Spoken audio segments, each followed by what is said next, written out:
Hi welcome to game changer. Startup మెంటార్గా, ఎంటర్ప్రెన్యూర్గా, financial ప్లానర్గా మల్టిపుల్ రోల్స్లో ఉన్న డాక్టర్ బచ్చు అనిల్ కుమార్ గారు ఈ వారం గేమ్ చేంజర్గా మన ముందున్నారు. వారితో మాట్లాడదాం.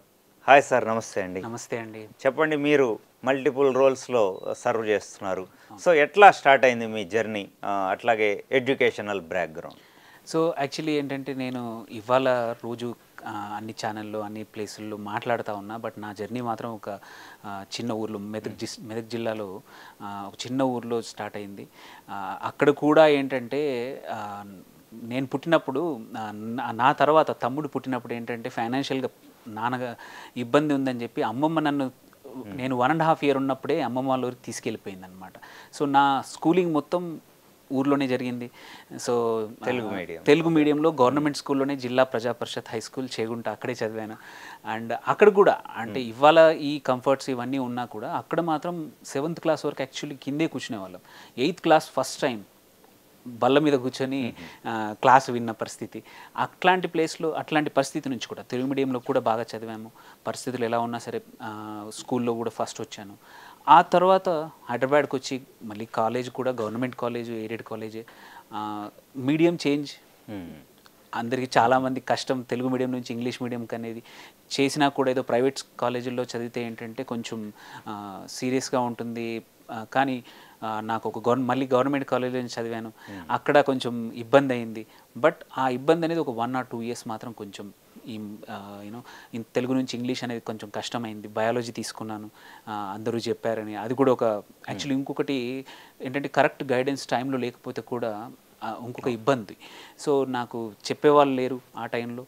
సో నేను బయాలజీ తీసుకొని కొంచెం కష్టపడ్డాం. బట్ ఆ తర్వాత ఒక్కసారి ఇంటర్మీడియట్లో పాస్ అయిపోయాక డిగ్రీ జాయిన్ అయ్యాక మాత్రం అక్కడ మాత్రం స్లోగా రియలైజేషన్ అయింది. నాకు భాష ఇంపార్టెంట్ కాదు, మనం ఎఫర్ట్ పెట్టామంటే కంపల్సరీ మనం వెళ్తామని. అక్కడ మాత్రం మళ్ళీ డిస్టింక్షన్తో పాస్ అయ్యాను డిగ్రీలో. ఆ తర్వాత బీఎడ్లో కూడా 100 ర్యాంక్ తెచ్చుకొని ఫ్రీ సీట్ తీసుకొచ్చుకున్నాను. అక్కడ చేసేసుకున్నాను. ఆ తర్వాత మాస్టర్స్ సెంట్రల్ యూనివర్సిటీలో 8 సీట్లే ఉంటాయి. 8 సీట్లు ఉన్న చోట నాకు 2nd ర్యాంక్ తెచ్చుకొని మాత్రం ఎంట్రన్స్లో వచ్చింది. అది చాలా అంటే నా లైఫ్కి one of the important achievement. ఎందుకంటే 8 సీట్లలో 2nd ర్యాంక్ తెచ్చుకొని national level entrance central university. అక్కడ కూడా నేను మళ్ళీ యూనో మెడల్ సాధించి అక్కడ డిస్టింక్షన్ తోటే పాస్ అయ్యాను. అక్కడ కూడా అవడం వల్ల ఏంటంటే జర్మనీలో నాకు Max Planck Institute, one of the famous research institute అనమాట, అక్కడ పిహెచ్డి డైరెక్ట్లీ వచ్చేసింది. సో ఫెలోషిప్తో పాటు ఎటువంటి ఫీజు లేకుండా 4 సంవత్సరాల్లో పిహెచ్డి ఫినిష్ చేశాను అక్కడ.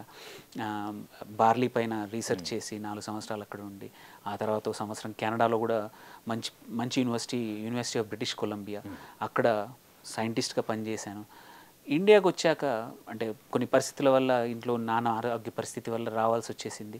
ఇక్కడే ఉండిపోయాను. ఇక్కడ కూడా మన Indian institute of rice research అని రాజేంద్ర నగర్లో ఉంది. అందులో మళ్ళీ CCMBలో సైంటిస్ట్గా చేసి, సో ఇది ఇంతవరకు చదివి అంటే బేసిక్ ఫస్ట్ చదువు అనమాట, ఫస్ట్ ఫేస్ ఆఫ్ చదువు. చాలామందికి ఓన్లీ ఇదే ఉంటుంది. బట్ నాకేంటంటే అదృష్టం బాగుండి ఏంటంటే నా పెళ్ళయ్యాక, ఆ టైంలోనే పెళ్ళయ్యాక ఒక 1 or 2 years తర్వాత నా వైఫ్, మీరు సైన్స్ బాగా చేస్తున్నారు, మీరు పబ్లికేషన్స్ ఉన్నాయి, సైంటిస్ట్గా ఉన్నారు, బట్ అవుట్ గోయింగ్ పర్సనాలిటీకి సైన్స్ పనికిరాదేమో, మీరు ఆలోచించండి, నాకు జాబ్ ఉంది అని అన్నప్పుడు ఏంటంటే రియలైజ్ అయ్యి ISBలో కూడా వచ్చింది MBA. బట్ ఢిల్లీలో IMI ఇంటర్నేషనల్ ప్రోగ్రామ్ జాయిన్ అయ్యాను. అక్కడ గోల్డ్ మెడల్తో 650 మంది బ్యాచ్లో అక్కడ ఫస్ట్ టైం లైఫ్ సైన్స్ నుంచి ఫైనాన్స్ అండ్ మార్కెటింగ్ షిఫ్ట్ అయ్యా.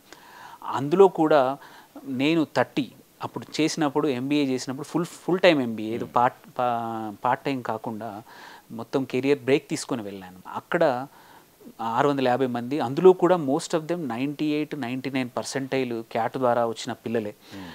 IIT బ్యాక్గ్రౌండ్ ఉన్న వాళ్ళని కంపీట్ చేస్తూ గోల్డ్ మెడల్ సాధించాను. సో అంటే కొన్ని సంవత్సరాలు పట్టుద్ది, బట్ కాన్ఫిడెన్స్ వచ్చాక మాత్రం మీకు భాష ఎక్కడి నుంచి మొదలైనా సరే అప్పుడు రియలైజ్ అయ్యాను. ఆ తర్వాత మంచి కార్పొరేట్లో ఒక మంచి కంపెనీలో CEOనే డైరెక్ట్లీ రిక్రూట్ చేసుకున్నాను నన్ను. అక్కడ కొన్ని సంవత్సరాలు పనిచేసి ఆ తర్వాత కొంచెం అంటే ఏంటంటే పిల్లలు నాకు కవల పిల్లలు అనమాట. నాకు ఎట్ ద ఏజ్ ఆఫ్ 34 పుట్టారు. కొంచెం ప్రీషియస్ అండర్ వెయిట్ పుట్టడం వల్ల సపోర్ట్ చేయడానికి నేను కెరియర్ బ్రేక్ తీసుకున్నాను. అన్లైక్ చాలా మటుకు ఏంటంటే ఆడవాళ్ళు చేస్తారు, అట్లా కాకుండా నేను నా కెరియర్ని ఒక 1.5 ఇయర్ వదిలేసి పిల్లల్ని చూసుకుంటూ నేను కాకపోతే ఆ టైంలో అంటే మనము ఎంత ఖాళీగా ఉన్నా సరే నేను ఎగ్జామ్స్ అన్నీ రాసేసుకొని ఫైనాన్స్ సంబంధించిన సిఎఫ్ఏ కానీ సిఎఫ్పి కానీ ఎటువంటి ఎగ్జామ్స్ ఏవైతే ఉన్నాయో ఫినాన్స్లో ఫుల్ అంటే ఇంతకుముందు ప్రాక్టీస్గా ఉండేవాడిని ఒక ఫ్యూ ఇయర్స్ కార్పొరేట్ ఫైనాన్స్ చేసేవాడిని అలాంటిది చేసుకొని నా ఫైనాన్స్లో మాత్రం ఈ 1.5-2 ఇయర్స్ ఇంట్లో ఉన్నా సరే చేస్తూ సైమల్టేనియస్లీ లాట్ ఆఫ్ స్టార్టప్స్ మొదలుపెట్టాను. ఎక్కడైతే నేను బయటికి వెళ్లకుండా ఫ్రెండ్సే కానివ్వండి చాలామంది ఎవరైతే ఐడియాస్ ఉన్నాయో ప్లస్ నా ఐడియాస్ కూడా ఎగ్జిక్యూట్ చేయడానికి చాలా స్టార్టప్స్లో ఇన్వెస్ట్ చేశాను. ఆ టైంని ఇంట్లో ఉంటూనే పిల్లలు పడుకున్నప్పుడే చదువుతూ పిల్లలు పడుకున్నప్పుడే ఈ స్టార్టప్ పనులు చేస్తూ ఉండి కూడా స్లోగా స్టార్టప్స్ చేస్తూ ఇంకా అక్కడి నుంచి స్లోగా మన ఫైనాన్షియల్ ఏదైతే పర్సనల్ ఫైనాన్షియల్ జర్నీ అడ్వైజరీ ఉందో అక్కడ ఒక 10 సంవత్సరాల క్రితం మొదలుపెట్టాము. ఓన్లీ రీజన్ ఏంటంటే ఫ్రీడమ్. మనము ఎవరికైనా పని చేసామనుకో పొద్దున్నే 9కి వెళ్ళిపోయి సాయంత్రం 5-6 గంటల వరకు పని చేసి వచ్చి ఆ టార్గెట్స్ అవన్నీ చేయడమే తప్ప పిల్లలకు ఎంత టైం ఇవ్వగలుగుతామో తెలియదు. సో ఇద్దరము పని చేస్తున్నాం. ఒక వైఫ్ అండ్ హస్బెండ్. తను కూడా ఒక పిహెచ్డి మంచి పొజిషన్లో ఉంది. ఫుల్ సపోర్ట్ చేసింది నా వైఫ్. ఎప్పుడు కూడా తన కెరియర్ ఇబ్బంది కావద్దు అనేది కూడా అంటే బ్యాక్ ఆఫ్ ద మైండ్. ఒకరు మనకు సపోర్ట్ చేసినప్పుడు మనం కూడా అంతే ఈక్వలెంట్ రెస్పెక్ట్ ఇవ్వాలి.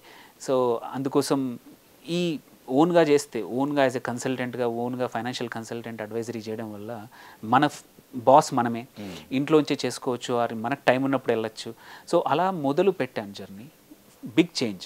మామూలుగా ఏంటంటే నువ్వు లైఫ్ సైన్స్లో ఒక సైంటిస్ట్గా పనిచేస్తూ సక్సెస్ఫుల్. అది కూడా చాలామంది ఏంటంటే ఫెయిల్యూర్ అయితే కెరియర్ చేంజ్ చేస్తారు. బట్ నేను ఫెయిల్యూర్ కాకుండా నా అవసరానికి తగ్గట్టు ఆప్షనల్గా నేను చేసుకున్నది అనమాట. సో అది చేసుకొని కూడా కొన్ని రోజులు స్ట్రగుల్ అవుతాం. ఓపిక అనేది ఉండాలి. ఎందుకంటే కొత్త ఫీల్డ్. కానీ కొత్త ఫీల్డ్లో కూడా నువ్వు మనసు పెట్టి కావాల్సిన పని, కావాల్సిన స్కిల్స్, సర్టిఫికేషన్స్ చేసుకుంటే కొన్ని రోజుల్లో సక్సెస్ వైపు పక్క పరిగెత్తచ్చు.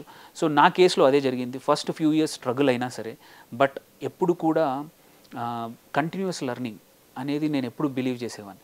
సో ప్రతిరోజు కొత్త నేర్చుకోవాల్సిందే, చదవాల్సిందే. అలా చేస్తూ చేస్తూ చేస్తూ ఇవాళ అంటే ఇప్పుడు అన్ని మీడియా హౌజుల్లో కానీ అన్నీ చేయగలుగుతున్నానంటే మాత్రం ఈ కంటిన్యూస్ లెర్నింగ్ వల్లే ఇవాళ వరకు ఇక్కడి వరకు రాగలిగాను. ఎంటర్ప్రైజ్ జర్నీ ఎలా నడిచింది? ఇందులోనే ఇక్కడే యాక్చువల్లీ ఏంటంటే మధ్యలో నేను ఎప్పుడైతే స్టార్టప్స్ అన్నాను కదా, అక్కడే ఏంటంటే కొన్ని బిజినెస్లు సక్సెస్ అయ్యాయి. Multiple businesses actually. ఒకటి ఇప్పుడు ఎట్లా ఊబర్ మన కార్లు మన ప్రయాణానికి అన్నట్టు అగ్రికల్చర్ ఎక్విప్మెంట్ కోసం ఊబర్లా ఒక యాప్ తయారు చేసి అది టెస్ట్ చేసి అది కూడా ముందుకెళ్ళాం. సక్సెస్ అవ్వాలి కొంచెం. బట్ కొన్ని అగ్రికల్చర్ ఎక్స్పోర్ట్స్ కోసం ఒక కంపెనీ పెట్టాము కొన్ని సంవత్సరాలు. కొన్ని ఐటీ సర్వీసెస్ దుబాయ్ గల్ఫ్లో పెట్టడానికి చేసాము.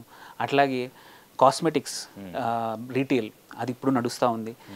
దాంతోపాటు ఇంకొక నా కజిన్ పార్ట్నర్తో పాటు మనం ఫార్మా కంపెనీస్లో కొన్ని కెమికల్స్, అది కూడా ఇంపోర్టెడ్ కెమికల్స్, రీసెర్చ్ కెమికల్స్ కొన్ని కంపెనీస్ మనమే డిస్ట్రిబ్యూషన్ తీసుకొని స్టార్ట్ చేసామన్నమాట 8 years బ్యాక్. ఇప్పుడు అది కూడా వండర్ఫుల్గా రన్ అవుతుంది.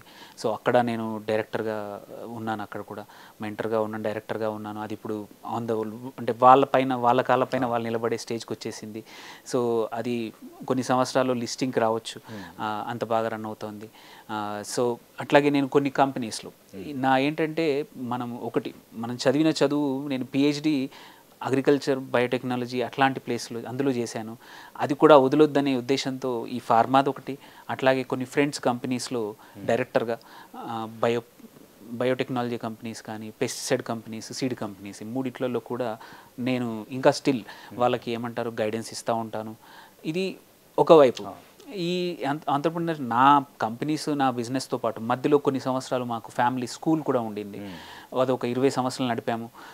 సో అటు school, multiple businesses, multiple mentoring కూడా కంటిన్యూస్గా చేసేవాడిని. చాలామంది ఇప్పుడు ఒక లాస్ట్ 10-12 సంవత్సరాల నుంచి కూడా ఎవరైనా కొత్త ఐడియాతో వస్తే మాత్రం నాకు కుదిరిన పెట్టుబడి కానీ నాకు ఇవ్వగలిగే నాలెడ్జ్ ఏదైతే ఉందో, ఎస్పెషల్లీ పోస్ట్ ఎంబీఏ ఒక బిజినెస్ని ఎలా రన్ చేయాలి, ఎందుకంటే పెద్ద కార్పొరేట్ గ్రూప్లో పనిచేశాను. కొన్ని బిజినెస్లు మంచి సీనియర్ వ్యక్తులతో పనిచేశాను అనమాట. CEO స్పెన్సర్స్ CEO అట్లాంటి వ్యక్తితో పనిచేసినప్పుడు ఏంటంటే గ్రౌండ్ అప్ నుంచి ఒక కంపెనీ సెటప్ చేసే పరిస్థితుల్లో ఏమేమి చూసుకోవాలి, ఎట్లాంటి పరిస్థితులు అనలైజ్ చేయాలి, ప్రాసెసెస్ అన్నీ చేసుకోవాలి, మోడలింగ్ ఎలా చేసుకోవాలి, నిజంగానే నీ బిజినెస్కి వ్యాలిడేషన్ ఉందా, ఐడియా వ్యాలిడేషన్ ఉందా, ప్రూఫ్ ఆఫ్ కాన్సెప్ట్ చేయగలుగుతావా, చేశాక దాన్ని ఫండింగ్కి తీసుకెళ్ళి కన్విన్స్ చేసి ఆ ఫండింగ్తో ఎగ్జిక్యూట్ చేసి నెక్స్ట్ లెవెల్కి స్కేలప్ చేయగలుగుతావా లేదా, ఇవన్నీ కావాలి అంటే కొంచెం అనుభవం కావాలి. ఆ అనుభవం కొన్ని సంవత్సరాలు చేస్తే వచ్చింది.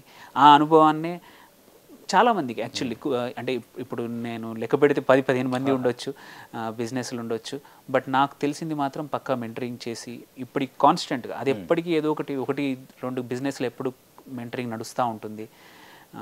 అండ్ సైమల్టేనియస్లీ ఒక అదృష్టం ఏంటంటే నేను చేసే ప్రొఫెషన్, ఇప్పుడు కరెంట్లీ ఎంచుకున్న ప్రొఫెషన్ ఏదైతే ప్రైమరీ ప్రొఫెషన్ ఫైనాన్షియల్ అడ్వైజర్ కాబట్టి చాలామంది క్లయింట్స్ని కలుస్తూ ఉంటాం. క్లయింట్స్ కూడా వాళ్ళు కూడా డిఫరెంట్ ఫేజ్ ఆఫ్ లైఫ్లో ఉంటారు. కొద్దిమంది కొత్త బిజినెస్లు పెడతా ఉంటారు, కొత్త ఐడియాస్ ఉంటాయి, కొత్త ఎక్స్పీరియన్సెస్ ఉంటాయి. కొద్దిమంది దగ్గర డబ్బు ఉంటుంది బట్ ఏం చేయాలో తెలియదు. అలాంటి వాళ్ళకి ఎవరికైతే ఐడియా ఉందో డబ్బు లేదో అట్లాంటి వాళ్ళని కనెక్ట్ చేయడము. సో ఈ నా న్యాచురల్గా వచ్చిన ఈ మెంటరింగ్ అనేది ఈ ప్రొఫెషన్కి అయితే చాలా బాగా యూజ్ అవుతుంది. ఎస్పెషలీ యంగ్ ఏజ్లో 22, 23, 24 దగ్గర కొత్తగా జాబ్ చేసి డబ్బులు సంపాదిస్తున్నప్పుడు అట్లాంటి వాళ్ళకి మనం కరెక్ట్ టైంలో మోటివేషన్ ఇచ్చి కరెక్ట్ డైరెక్షన్ చూపించగలిగితే వాళ్ళు చాలామంది సక్సెస్ అయిన వాళ్ళు ఉన్నారు, పెద్ద పెద్ద కంపెనీస్ నడుపుతూ ఉన్నారు. సో ఈ ఎక్స్పీరియన్స్ని ఇప్పటివరకు అయితే అలా యూజ్ చేసుకున్నానండి. రైట్ అండి. ఇవాళ యూత్ చూసుకుంటే ఇన్స్టంట్ సక్సెస్ ఇష్టపడుతున్నారు. అవును. సో ఎక్కడ ప్రాబ్లము ఎక్కడ ఉంది, మీరు ఎలా ఐడెంటిఫై చేస్తారు? సో ఇన్స్టెంట్ సక్సెస్ అనేది అంటే కరెంట్ జనరేషన్కి కొంచెం ఎక్కువగా ఉంది. అట్లా అని చెప్పి ఇంతకుముందు లేదని కాదు. ఇప్పుడు లైఫ్ ఫాస్ట్ అయిపోయింది, అన్నీ ఫాస్ట్ అయిపోవాలి, అన్ని యాప్లు అన్ని మొబైల్లో ఫాస్ట్ ఒక క్లిక్ చేస్తే ఓటీపీ వస్తుంది, అంత ఫాస్ట్గా అయిపోయేటే డబ్బులు కూడా అలాగే సంపాదించాలి. సక్సెస్ కూడా ఇవాళ ఒక 2 రోజులు చదివితే ఎగ్జామ్లో ఫస్ట్ రావాలి. సో ఇవన్నీ కాదు. ఒక చిన్న ఇన్వెస్ట్ చేస్తే డబ్బులు ఒకేసారి 10 రెట్లు అవ్వాలి అంటే. సో ఇన్స్టంట్ సక్సెస్ గురించి అనే తపన ఏదైతే ఉందో ఆ తపన అనేది గ్యాంబ్లింగ్ వైపు జనాల్ని లాక్కెళ్తుంది. సో దేనికి కూడా ఒకటి hard work is a basic first thing, foundation. అది లేకుండా నువ్వు ఏ ప్రొఫెషన్ కానీ ఏ కెరియర్ కానీ ఏది తీసుకున్నా సరే నువ్వు బేసిక్ వర్క్ ఆ ప్రొఫెషన్కి కానీ ఆ పనికి చిన్న పనైనా పర్లేదు దాన్ని తగ్గట్టు చేయకపోతే ఫస్ట్ నువ్వు అందులో నిలదొక్కుకోలేవు. అది మర్చిపోతున్నారు. ఏంటంటే అన్నింటికి quick methods, short cuts, videos, ప్రతిదానికి ఇలా తొందరగా చేయడానికనే తప్ప ఫిగరింగ్ అవుట్ అంటే నేను హ్యాండ్స్ ఆన్ నేను చేసుకొని నేర్చుకుంటాను. తప్పు అయినా సరే నేనే నేర్చుకుంటాను. యాక్చువల్లీ ఏంటంటే ఎవరైతే తప్పులు చేస్తారో there is a high chance that వాళ్ళు నేర్చుకోవడానికి ఎక్కువ అవకాశం ఉంటుంది. సెట్ బ్యాక్స్ ఇంకొకటి ఏంటంటే ఈ ఇన్స్టంట్ సక్సెస్కి ఇంకొకటి రీజన్ ఏంటంటే సెట్ బ్యాక్స్ లేవు. పేరెంట్సే ఎక్కువగా కష్టపడతా ఉన్నారు. వీళ్ళకి ఇబ్బందులు రావద్దని ప్రతిదీ ఏమంటారు ముందే ఎక్స్పెక్ట్ చేసి ఈవెన్ నేను కూడా గిల్టీ ఆ విషయంలో. నా పిల్లల కోసం నాకు లేనివన్నీ నా పిల్లలకు ఉండాలని మనం ఎప్పుడైతే న్యాచురల్గా పేరెంట్స్ ఉంటారు కదా. సో ఇట్లాంటి సెట్ బ్యాక్స్ లేని లైఫ్స్ అండ్ పోతే ఫెయిల్యూర్ అయినా సరే డబ్బులు ఇచ్చైనా సరే ఇచ్చే సీట్లే కానివ్వండి ఏదైనా సరే కాలేజీల్లో సీట్లు అయినా సరే డబ్బులైనా ఖర్చు పెట్టి కానీ పిల్లలు ఇబ్బంది పడొద్దు అని తొందరగా సెట్ అయిపోవాలి, తొందరగా అనేది పరిగెత్తడం అనేది ఉంది కదా. అదే ఒక అంటే మానసికంగా అందరూ అలాగే తయారవ్వడాలి. ఏంటంటే ఏదానికి కూడా ఆ ఇన్స్టంట్ గ్రాటిఫికేషన్ కోసం అంటే ఎందుకంటే ఇన్స్టంట్ గ్రాటిఫికేషనే Instagram generation plus Facebook generation అయిపోయింది. మనం ఇట్లా ఒక ఇమేజ్ పోస్ట్ చేయగానే 20-30 లైక్స్ వచ్చాయంటే సాటిస్ఫాక్షన్. పాకెట్లో డబ్బులు ఉన్నా లేకున్నా పర్లేదు, రేపు తినడానికి తిండి ఉన్నా లేదు, కానీ ఇన్స్టంట్ లైక్స్ మాత్రం కోసం జనరేషన్ అయిపోవడం వల్ల మీరు చూస్తే కాలేజీల్లో కూడా పిల్లలు ఈ ఇన్స్టంట్ అనే ఫేము, సక్సెస్, మనీ అనే దాన్ని చూసుకుంటే మీరు గ్యాంబ్లింగ్కి అలవాటు పడుతూ ఉన్నారు, తర్వాత ఇబ్బందులు గురవుతున్నారు. ఎక్కడైతే మీకు సపోర్ట్ ఉన్నంత వరకు ఈ పనికి వస్తుంది, ఇట్లాంటి బిహేవియర్ పనికి వస్తుంది. బట్ ఏ రోజైతే మనకు అంటే ఇండిపెండెంట్గా మనమే ఎదుర్కోవాల్సి వస్తుందో అప్పుడు చాలా ఇబ్బందులు ఎదుర్కొంటున్నారు.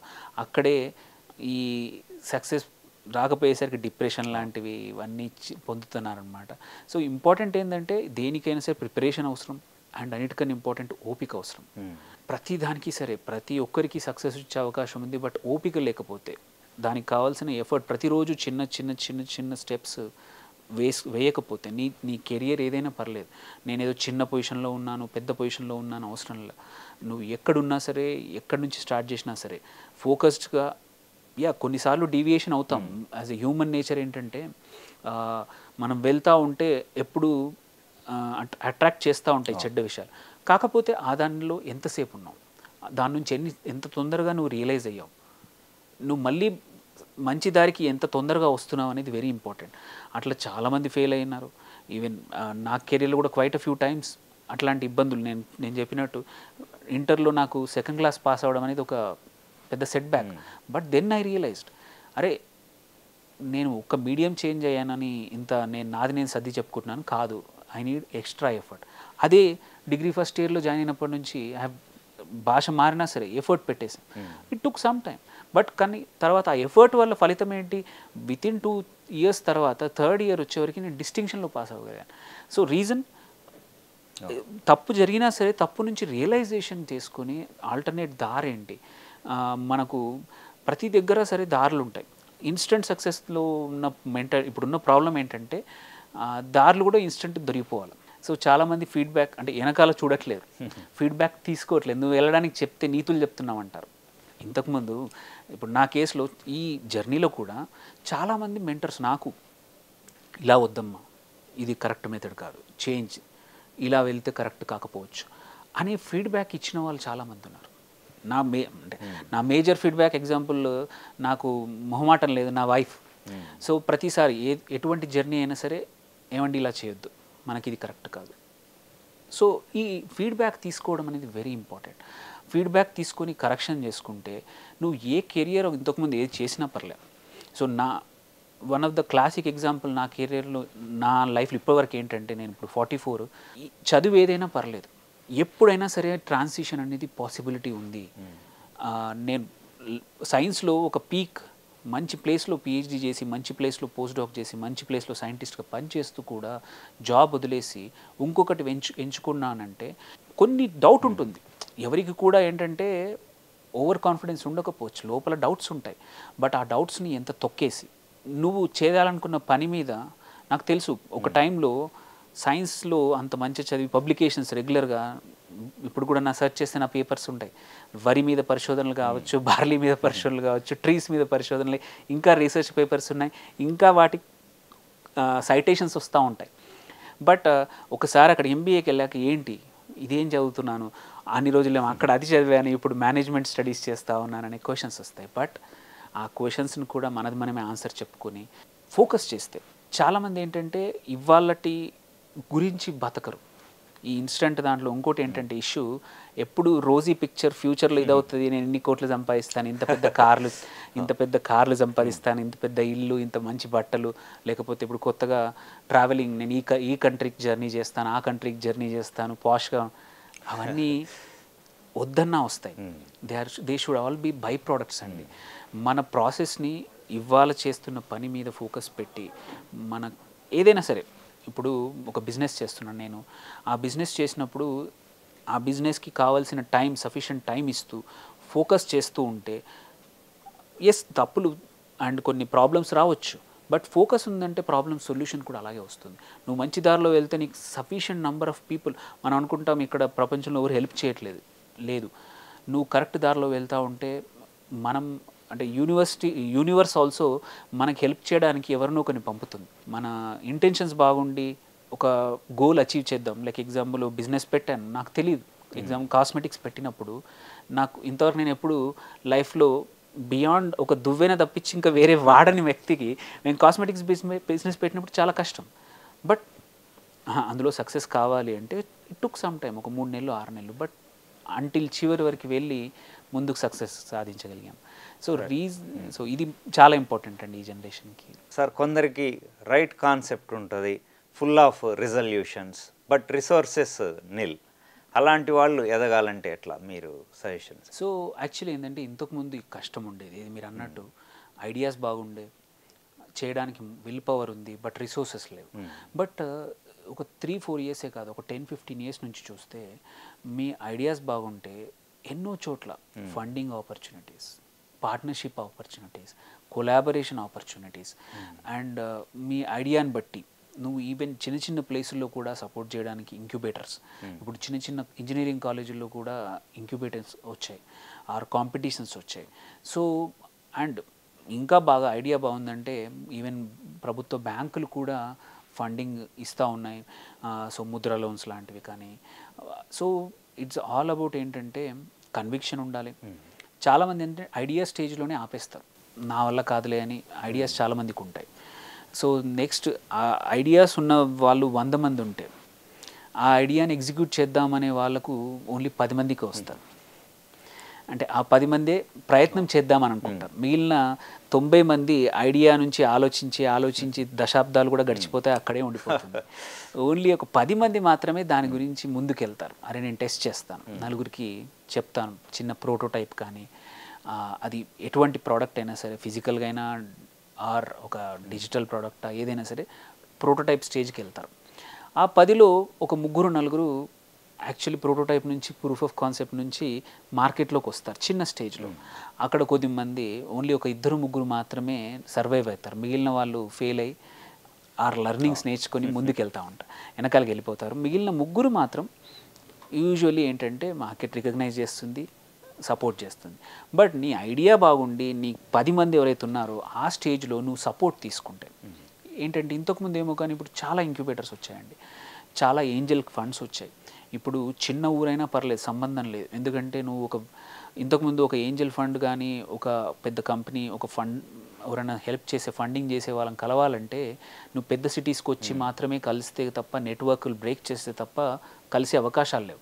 ఇప్పుడు అలా కాదు, ఎక్కడి నుంచి అయినా సరే నువ్వు వాళ్ళు నేను కలవడానికి ఫిజికల్గా అవసరం లేదు, గూగుల్ మీట్ కానీ జూమ్లో కలుస్తూ ఉంటారు. నీ ఐడియా బాగుందంటే వాళ్ళే పిలుస్తారు. సో చిన్న చిన్న ఊర్ల నుంచి చూస్తూ ఉన్నాం. సో ఈ స్కేలప్ పాసిబిలిటీస్ ఓన్లీ థింగ్ మనకు కావాల్సింది ఏంటంటే ప్రపంచం తెలియాలి. సో మన ఐడియా బాగుంది, రిసోర్సెస్ లేనప్పుడు ప్లాన్ ఇంకా కొంచెం గట్టిగా వేయాలి.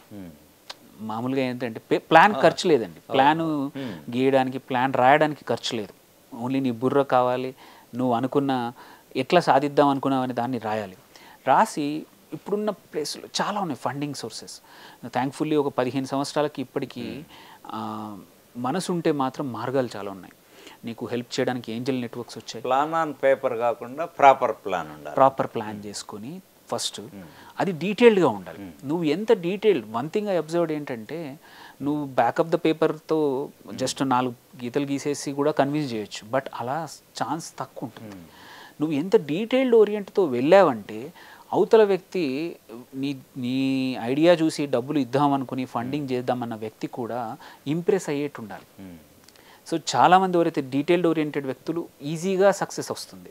వేరాజ్ కొద్దిమంది మాత్రమే అదృష్టవంతులు ఉంటారు, సూపర్ఫిషియల్ నంబర్స్ తోటే చిన్న ఐడియాతోటి ఎగ్జిక్యూట్ చేసేవాళ్ళు. బట్ హార్డ్ వర్క్ చేసి సక్సెస్ అయ్యే వాళ్ళు మాత్రం డీటెయిల్డ్కి వెళ్తారు. అక్కడి నుంచి ఇన్ని మార్గాలు ఉన్నాయి. స్టూడెంట్స్ కూడా చిన్న ఊర్లో అయినా మంచి ఐడియా ఉంది అంటే ఇంతకుముందు కన్నా ఇప్పుడున్న యూట్యూబ్లోనే అనుకోండి, ఇంటర్నెట్లో ఎన్ని మార్గాలు, అప్లై చేసుకునే మార్గాలు ఎన్నో ఉన్నాయి. చేసుకుని నీకు ఒక మంచి మెంటర్, అన్నిటికన్నా ఎప్పుడైనా సరే పట్టుకోవాల్సింది లైఫ్లో కావాల్సింది ఏంటంటే మెంటర్ అండి. గురువు కుడిబి ఎనీ రూపంలో రావచ్చు, మనకన్నా చిన్నవాళ్ళు కావచ్చు, మనకన్నా పెద్దవాళ్ళు కూడా కావచ్చు. నేర్చుకోవడానికి అదొక నా లైఫ్లో ఏంటంటే ఏజ్ చూడను, ఏజ్ అవసరం లేదు. మనకన్నా ఒక గుణం, అన్ని మంచి గుణాలు ఉన్న వాళ్ళే గురువులు కాదు. సో ఇప్పుడు నీకు ఏదైతే లేదో ఆ స్కిల్, ఆ వ్యక్తిత్వం ఇంకొకరి దగ్గర ఉందనుకోండి, ఆ వ్యక్తిత్వం వాళ్ళ దగ్గర నేర్చుకోండి, ఆ స్కిల్ నేర్చుకోండి. ఆ స్కిల్ కోసం వాళ్ళు నీకు గురువు. ఓకే, సో నువ్వు మెంటర్షిప్ నేర్చుకొని, సపోజ్ నువ్వు ఒక ఐడియా బాగుంది, నువ్వు ఎగ్జిక్యూట్ చేయగలుగుతావు, బట్ ఐడియాని పిచ్ చేయలేవు నువ్వు.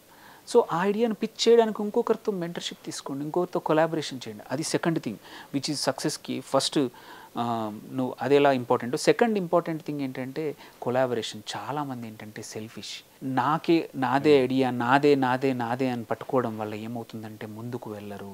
మీరు మోస్ట్ ఆఫ్ ద బిజినెసెస్ చూస్తే కొలాబరేషను అండ్ వేరే వాళ్ళ మీద నమ్మితే తప్ప నీకు బిజినెస్ పెరగదు. సో ఇప్పుడు మనం ఐడియా ఇచ్చేస్తున్నాం, వాళ్ళు తీసుకెళ్ళిపోతే ఎలా? ఆర్ నేను వీళ్ళతో నేను ఎందుకు పార్ట్నర్షిప్, ఇది నాది 100%, అక్కడే ఆగిపోతాం. అది గ్రోత్ మైండ్ సెట్ కాదు. సో కొలాబరేషన్ తర్వాత గ్రోత్ మైండ్ సెట్ గ్రోత్ ఉండాలి. అంటే నువ్వు ఎప్పుడు ఒకే స్టేజ్లో లైఫ్ అంతా ఒకే స్టేజ్లో ఉంటా అంటే లాభం లేదు. దానికన్నా సరే ఈ సంవత్సరం నేను ఇంత సంపాదించాను, ఇంత టర్న్ ఓవర్ చేశాను బిజినెస్లో, నెక్స్ట్ ఇయర్ కూడా అంతే చేస్తాను అనుకోవడం నీ డిక్లైన్కి పతనానికి స్టార్ట్ అన్నమాట. ఎవరైతే హంగ్రీ ఉంటుందో, గ్రోత్కి ఆకలి ఉంటుందో, ఆకలి ఉన్న వాళ్ళకి ఎక్కువగా బిజినెస్ వస్తుంది. సో మీరు చూస్తే సెకండ్ జనరేషన్ బిజినెస్ వాళ్ళు కూడా థర్డ్ జనరేషన్ బిజినెస్ కూడా సర్వైవ్ అవ్వడానికి కారణం ఏంటంటే చిన్నప్పటి నుంచి కూడా పర్పస్ ఆఫ్ బిజినెస్ ఎందుకు, కొత్త బిజినెస్ వస్తే, ఆపర్చునిటీ వస్తే, కొత్త క్లయింట్ వచ్చినా, కొత్త కొలాబరేషన్ వచ్చినా, మనం ఇన్ని సంవత్సరాలు ఇదే చేస్తున్నాము ఎప్పుడు ఇదే చేస్తానంటే కూడా కుదరదు. మార్కెట్లో పరిస్థితులు మారుతూ ఉన్నాయి, దాని తగ్గట్టు మార్చుకోవడం అది ఇంకొక ఇంపార్టెంట్. సో కంటిన్యూస్ లెర్నింగ్ అనేది fourth. But growth mind set is the most important. Success ఉన్న వాళ్ళకి లేని వాళ్ళకి, నువ్వు రిసోర్సెస్ లేకపోయినా పర్లేదు, నీ మైండ్ సెట్ గ్రోత్ ఉంటే నీకు పక్కా ఆపర్చునిటీస్ దొరుకుతాయి. ఈ మూడు ఉన్నాయంటే నీ బేసిక్స్ రెడీ.